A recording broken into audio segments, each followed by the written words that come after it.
It was just another evening in the suburbs of Atlanta, the kind where the setting sun painted the sky in beautiful shades of orange and purple.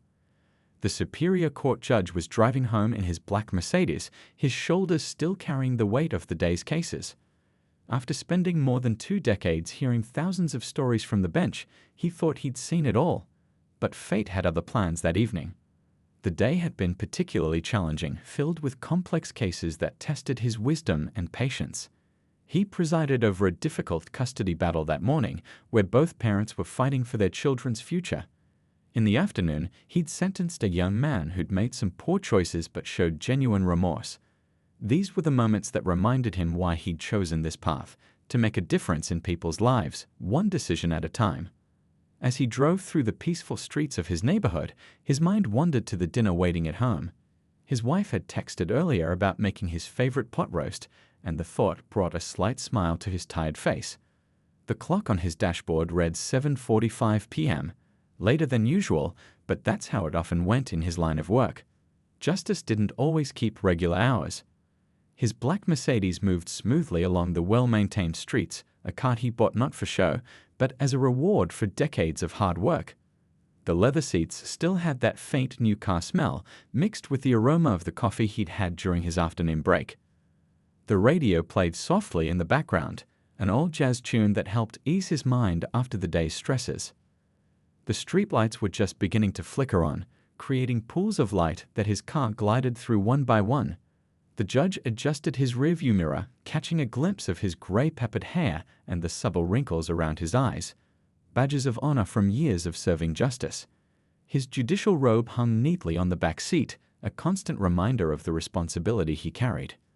The neighborhood was quiet at this hour, with only a few cars passing by. Some neighbors were walking their dogs, while others were returning home from their own long days at work. It was the kind of peaceful evening that made him grateful for his community, a place where he'd raised his children and built a life dedicated to upholding the law. He'd just passed the local park where he sometimes spent his Sunday afternoons reading under the shade of old oak trees. The familiar sights of his daily route home usually brought him comfort, but tonight would be different. What he didn't know was that just around the corner, an encounter was waiting that would challenge everything he stood for and believed in. The judge checked his speed, exactly at the limit, as always. Years of enforcing the law had made him meticulous about following it. His turn signal clicked steadily as he prepared to turn onto the street that would lead him home. The dashboard clock now showed 7:47 p.m., and his thoughts turned to the cases scheduled for tomorrow. But those thoughts would soon be interrupted by flashing lights in his rearview mirror, lights that would set in motion events that neither he nor the approaching police officer could have anticipated. Little did he know that this ordinary evening drive was about to become anything but ordinary. The next few minutes would not only test his patience and dignity, but would also create ripples that would touch countless lives in ways no one could have predicted. The events about to unfold would prove that sometimes the most powerful changes come from the most unexpected moments. The police officer sat in his patrol car, parked in a quiet spot between 2 streetlights.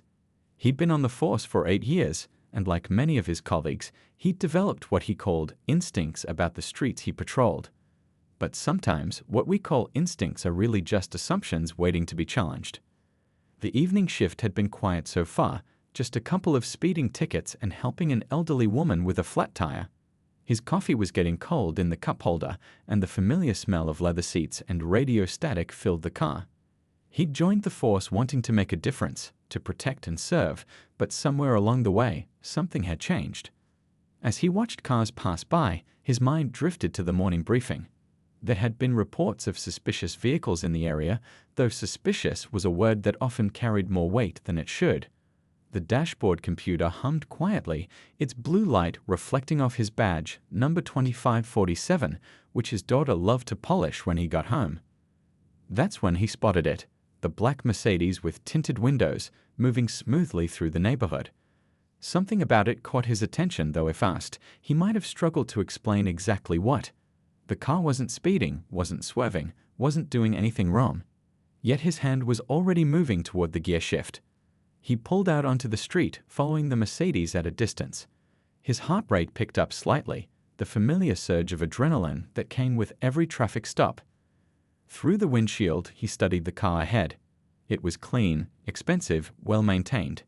In this neighborhood, that shouldn't have been unusual, but old habits and unexamined thoughts have a way of taking control. The interior of his patrol car felt smaller suddenly, filled with the tension of anticipation. His dashboard camera was running, recording everything as it always did. The weight of his vest felt heavier than usual, and his hand brushed against his holster, an unconscious gesture he'd developed over the years. Without really making a conscious decision, he found himself reaching for the light switch. The blue and red lights cut through the growing darkness, reflecting off the Mercedes' dark paint.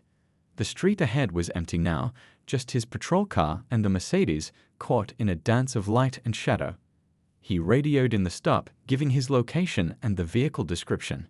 His voice was steady, professional, the way he'd been trained. But underneath that professional exterior, assumptions and preconceptions were already forming, like invisible walls between him and the driver he hadn't even met yet. As the Mercedes pulled over smoothly to the curb, the officer took a deep breath. He'd done this hundreds of times before, but something felt different about this stop. Maybe it was the way the car moved so precisely to the side, or how perfectly it was positioned, just the right distance from the curb, hazard lights blinking steadily. What he didn't know, what he couldn't know, was that this routine traffic stop was about to become one of the most important moments of his career. As he prepared to step out of his patrol car, he had no idea that his next few actions would set in motion events that would challenge everything he thought he knew about himself and his job. But that's the thing about life-changing moments. They rarely announce themselves. They show up disguised as ordinary decisions, routine actions, and split-second choices. And this ordinary evening was about to become extraordinary in ways that would reshape not just one life, but many. The first footsteps on the pavement seemed louder than usual. The officer approached the Mercedes with his flashlight beam cutting through the evening darkness, creating long shadows on the road. Inside the car, the judge remained perfectly still, his hands resting precisely where they needed to be, at 10 and 2 on the steering wheel, visible through the windshield. Years of experience had taught the judge exactly how to handle moments like these. He could feel his heart beating steadily in his chest, not from fear, but from a deep understanding of what could happen if even the smallest thing went wrong. The cool air from his car's vents seemed to freeze in place as he waited, watching the approaching figure in his side mirror. The officer's footsteps grew closer, each one deliberate and heavy. His hand wasn't just resting on his holster anymore. It was gripping it, something that didn't go unnoticed by the judge. Through the side mirror, the judge could see the officer's face, set in what seemed like a permanent frown, illuminated by the patrol car's flashing lights. License and registration, the officer demanded, his voice carrying an edge that seemed sharper than necessary. There was no greeting, no explanation for the stop, just a command that hung in the air between them. The judge took a slow, careful breath before speaking. "Good evening, officer," the judge replied, his voice calm and measured, carrying the same tone he used in his courtroom to diffuse tense situations. "I'd be happy to provide those. I'm going to reach for my wallet now. It's in my back pocket." He narrated his movements clearly, a habit born from years of understanding the delicate nature of these encounters. The tension in the air was thick enough to touch. Each movement was careful, deliberate, choreographed like a slow dance where both partners knew the wrong step could lead to disaster. The judge's fingers moved slowly toward his pocket, his eyes straight ahead, conscious of every tiny motion. "Could you hurry it up?" The officer snapped, his flashlight beam unwavering, creating harsh shadows across the car's interior. The judge maintained his composure, though he noticed his reflection in the rearview mirror. He was still wearing his tie and dress shirt from court, though his judicial robe was carefully hung in the back seat. As he retrieved his wallet, the leather felt stiff in his fingers. 23 years on the bench, and here he was, being treated like a suspect. The irony wasn't lost on him, but this wasn't the time for pointing out life's bitter jokes. He knew that the next few moments would be crucial. The judge's hand moved slowly toward the glove compartment for his registration, again announcing his intentions before making any movement. "Officer, I'm now going to open the glove compartment to get my registration." His voice remained steady, professional, despite the growing tension. Through it all, the judge's mind was working, processing, analyzing not just as someone being stopped, but as someone who had spent decades serving justice. He could see both sides of this moment, understanding its complexity while living through its reality. The weight of his position, his experiences, and his responsibility to the community all pressed down on him. The night air carried the distant sound of crickets and passing cars, a peaceful backdrop to this tense scene. The red and blue lights continued their rhythmic dance, painting everything in alternating colors, creating an almost surreal atmosphere. This moment, this interaction, was about to take an unexpected turn that would challenge both men's understanding of justice, respect, and human dignity. The first footsteps on the pavement seemed louder than usual. The officer approached the Mercedes with his flashlight beam cutting through the evening darkness, creating long shadows on the road. Inside the car, the judge remained perfectly still, his hands resting precisely where they needed to be, at 10 and 2 on the steering wheel, visible through the windshield. Years of experience had taught the judge exactly how to handle moments like these.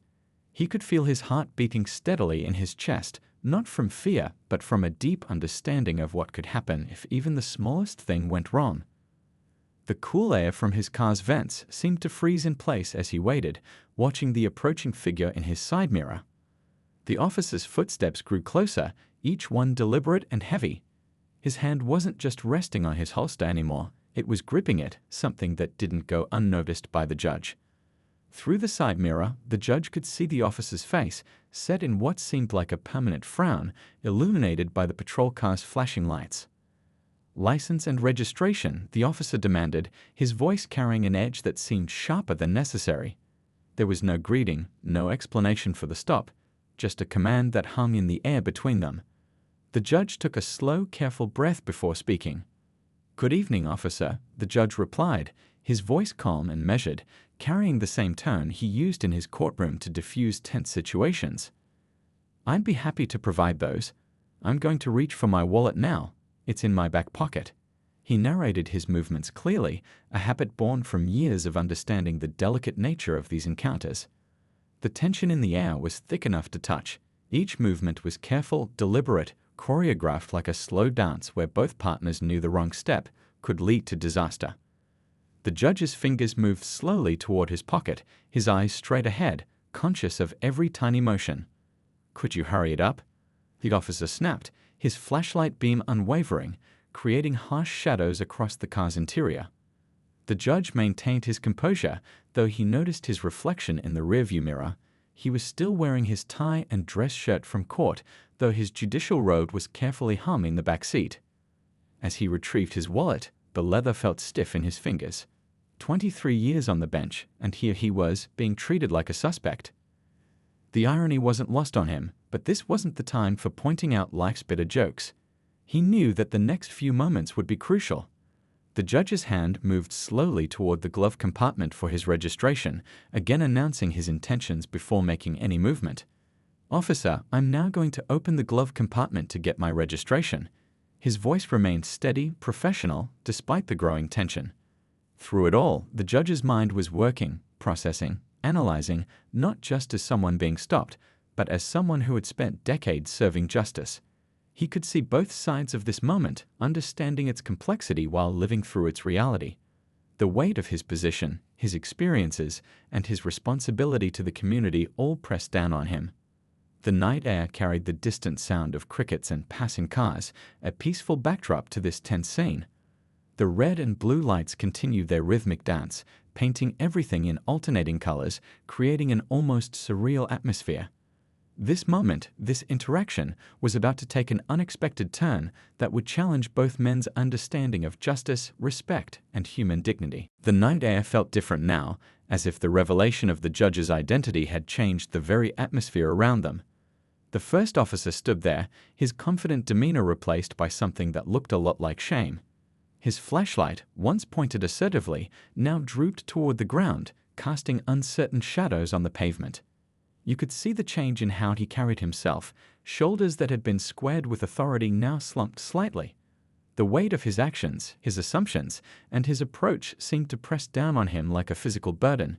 He kept glancing between his supervisor and the judge, waiting for the hammer to fall, for the consequences he felt sure were coming. But something unexpected was happening in that moment. The judge, still seated in his Mercedes, was watching the officer with the same careful attention he gave to every case in his courtroom. He'd seen this look hundreds of times before, the moment when someone realizes they've made a mistake that could cost them everything.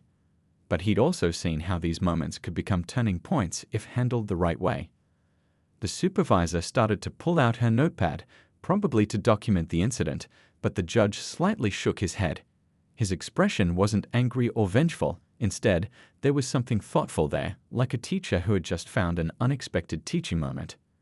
The first officer began stammering out an apology, the words tumbling over each other in their rush to be heard. "Your Honor, I didn't know. I should have. This isn't." His face showed the struggle between his training to maintain authority and his recognition of his mistake. The judge raised his hand slightly, the same gesture he used in court to quiet a nervous witness. "Officer," he said, his voice carrying neither anger nor accusation, "I think we both know what happened here tonight." The words hung in the air, heavy with meaning but free from judgment.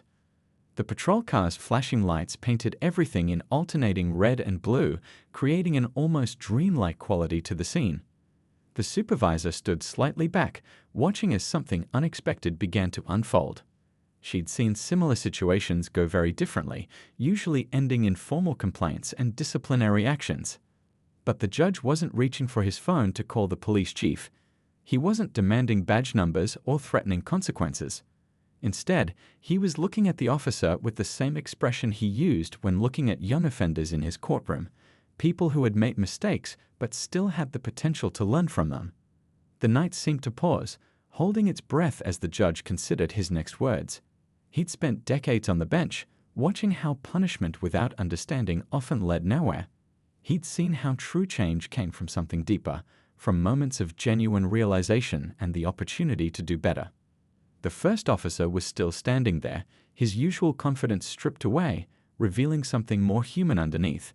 His hand, which had rested so readily on his holster earlier, now hung uncertainly at his side. Every second of silence felt like an hour as he waited to hear what the judge would say next. This moment could have gone in so many different directions. It could have become another statistic, another complaint filed, another mark in a personnel file. But something different was taking shape here, something that might actually create real change. The judge had seen enough damaged lives in his courtroom to know that sometimes the best response to a mistake isn't punishment, it's education. Everyone expected the judge to file a complaint that night. That's how these stories usually ended, with paperwork, investigations, and sometimes careers hanging in the balance. The supervisor was already thinking about the reports she'd have to write, and the officer was seeing his future crumbling before his eyes. But what happened next surprised them all. The judge stepped out of his car, his movements deliberate and calm. Standing there in his suit, he cut an impressive figure, but there was nothing threatening in his posture. The streetlights cast a gentle glow over the scene, so different from the harsh flashlight beams of moments before. "Officer," the judge said, his voice carrying the same authority it held in the courtroom, but with an unexpected warmth, "I'd like to invite you to spend a day in my courtroom." The words fell into the night air like pebbles into a still pond, creating ripples of confusion and surprise. The officer blinked, clearly thrown off balance. He'd been bracing himself for anger, for threats, for consequences. Instead, he got an invitation. His mouth opened and closed a few times before he managed to speak. Your courtroom?" The confusion in his voice was clear as day. The supervisor watched this exchange with growing interest. In her 15 years on the force, she'd never seen anything quite like this. The tension in the air had transformed into something else, something that felt almost like hope. "Yes," the judge continued, adjusting his tie slightly. "I think you might find it educational, to see things from a different perspective." He wasn't speaking to the officer like a superior talking down to someone who'd made a mistake. Instead, his tone was that of someone offering a genuine opportunity. The officer shifted his weight from one foot to the other, struggling to process this unexpected turn of events. His mind was probably racing through all the possible hidden meanings, waiting for the other shoe to drop. But there was no hidden agenda in the judge's eyes, just a sincere offer to learn. But why? The officer finally managed to ask. It was a fair question. Why would someone who'd just been profiled, who'd just experienced firsthand the bitter taste of prejudice, respond with an invitation instead of anger? The judge smiled slightly, the kind of smile that comes from years of seeing both the worst and the best in people. Because, he said, in my courtroom, I've learned that change doesn't come from punishment alone. It comes from understanding, from seeing things we might have missed before. The night air had grown cooler, but nobody seemed to notice. The patrol car's lights were still flashing, creating an almost theatrical backdrop to this unusual scene. The supervisor had stopped writing in her notepad, too caught up in watching this unexpected drama unfold. I've seen too many lives changed by single moments, the judge continued. Sometimes for the worse, but sometimes, when we're willing to learn, for the better. The question is, officer, are you willing to learn? He pulled out one of his business cards, holding it out like an olive branch. The officer stared at the card for what felt like a long moment. His hand, when he finally reached for it, was slightly shaky. This wasn't just a card being passed between two people. It was a chance at redemption, at growth, at becoming something better than he'd been just moments before.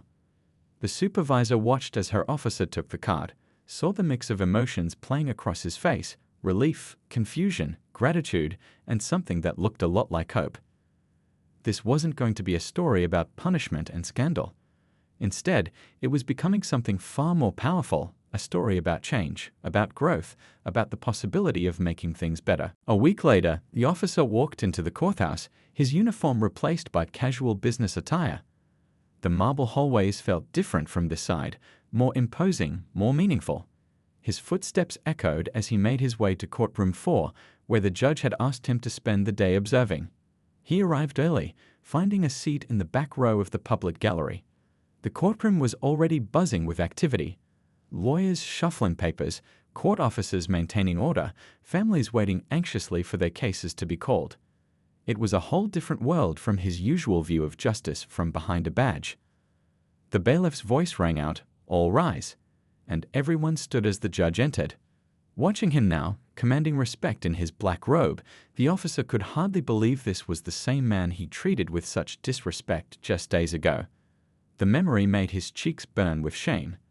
The first case was a young man, barely 20, charged with stealing food to feed his younger siblings. The officer expected quick judgment, but instead, he watched as the judge listened carefully to the whole story. He saw how the judge looked past the crime to see the person, something the officer realized he'd stopped doing on his own patrols. As the morning went on, case after case revealed stories that challenged everything the officer thought he knew. A woman who'd made a mistake while trying to protect her children. A teenager who'd fallen in with the wrong crowd, but was desperately trying to turn his life around. Each case was more than just a file number, it was a human life hanging in the balance. During the lunch break, the officer sat alone in the courthouse cafeteria, pushing his food around his plate. His mind was racing with everything he'd seen. He thought about all the traffic stops he'd made, all the quick judgments, all the times he'd seen the crime but missed the person. The sandwich in front of him grew cold as he lost himself in thought. The afternoon session brought more revelations. He watched the judge handle each case with patience and wisdom, looking for ways to help people rebuild their lives rather than just punishing their mistakes. It reminded him of why he'd become a police officer in the first place, to help people, to make things better. One case particularly struck him, an elderly man who'd been caught shoplifting medications he couldn't afford. Instead of jail time, the judge worked with social services to find a program that could help. The officer remembered writing similar tickets, never thinking about what happened to those people after they left his sight. As the day wore on, the officer noticed something else too. The judge treated everyone the same way, rich or poor, all races and backgrounds. There was no prejudice, no assumptions, just careful attention to each person's story. It was a stark contrast to that night on the street, and the officer felt the weight of that realization. Near the end of the day, he watched a case involving a young police officer who'd made a mistake on duty. Instead of harsh punishment, the judge found a way to turn it into a learning opportunity. The officer touched the badge in his pocket, thinking about his own recent mistake and the chance he'd been given. When the final case was called, the officer realized he filled several pages of his notebook. Not with citations or incident reports, but with lessons learned, with new ways of thinking about justice and humanity. His pen had run out of ink, but his mind was full of new ideas. The sun was setting as people filed out of the courtroom. The officer stayed in his seat, watching as the judge gathered his papers. This single day had shown him more about justice than his 8 years on the force. He realized that true law enforcement wasn't just about enforcing rules, it was about understanding the people behind the actions. The changes in the officer didn't happen overnight. Like a pebble dropped in a pond, the ripples from that day in court spread slowly but steadily through every aspect of his life. The first thing his fellow officers noticed was how he handled traffic stops. Gone was the aggressive approach, replaced by something more thoughtful, more human. One rainy evening, he pulled over a car with a broken taillight. Instead of immediately assuming the worst, he remembered the lessons from the courtroom. The driver turned out to be a single mother, exhausted from working 2 jobs. Rather than writing a ticket, he gave her information about a local mechanic who did low-cost repairs. His supervisor watched from the patrol car, noticing how differently he carried himself now. But the officer wanted to do more. He signed up for every training session the department offered on community relations. During these sessions, he often found himself sharing his story, not just about the night he stopped the judge, but about what he learned afterward. His voice would get quiet when he talked about his old attitudes, but it grew stronger when he described how he changed. The real transformation became clear during his night shifts. He started knowing the names of the homeless people on his beat, learning their stories. He discovered that one was a veteran struggling with PTSD, another a former teacher who'd lost everything to medical bills. These weren't just cases anymore. They were people with stories, just like in the judge's courtroom. When new officers joined the force, they'd found themselves partnered with him for training. Your badge gives you authority, he would tell them, but it's how you use that authority that matters. He'd take them to community meetings, showing them the importance of building trust rather than just enforcing laws. His patrol car became known in the neighborhood for different reasons now. Kids would wave when he drove by, and local shop owners would offer him coffee. He'd stop to play basketball with teenagers in the park, his uniform shirt getting sweaty as he taught them about more than just jump shots. He was building bridges, one conversation at a time. During a department meeting, he stood up and proposed changes to their training program. His hands were shaking as he presented his ideas, but his voice was steady. He wanted every new officer to spend time in courtrooms to see the bigger picture of justice. The chief listened carefully, noticing how other officers nodded in agreement. The officer started keeping a journal of his experiences. Late at night, after his shifts, he'd write about the people he'd met, the situations he handled differently, the moments when he'd chosen understanding over force. Reading over these entries, he could see how far he'd come from that night when he'd stopped the judge's car. His fellow officers began coming to him for advice, especially in tough situations. "Take a breath," he'd tell them, "and remember there's always more to the story." Some of them would roll their eyes at first, but they couldn't deny that his approach was working. Complaints against officers in his unit dropped significantly. One day, while getting coffee at his regular spot, he overheard someone describing him to a newcomer. "That's the officer who really cares." Those simple words meant more to him than any commendation. He thought about how different things could have been if the judge had chosen punishment instead of teaching that night. The transformation wasn't just professional, it was personal too. He started volunteering at youth centers, speaking to kids about making better choices. When he talked about his own mistakes and lessons learned, the kids listened. They could tell he was speaking from the heart, not just reading from a script. 5 years passed since that night of the traffic stop, but its impact continued to grow. The courthouse steps were busy this morning as people gathered for a special presentation. The officer, now wearing sergeant stripes on his uniform, stood beside the judge at the podium. Both men, once on opposite sides of a tense encounter, now shared a mission that was changing lives. They had become an unlikely but powerful team, traveling to police academies across the state to share their story. But they didn't just tell what happened. They showed what could happen when justice and compassion worked together. The officer would start each talk by admitting his mistakes that night, while the judge would explain why he chose education over punishment. Their presentation always drew crowds.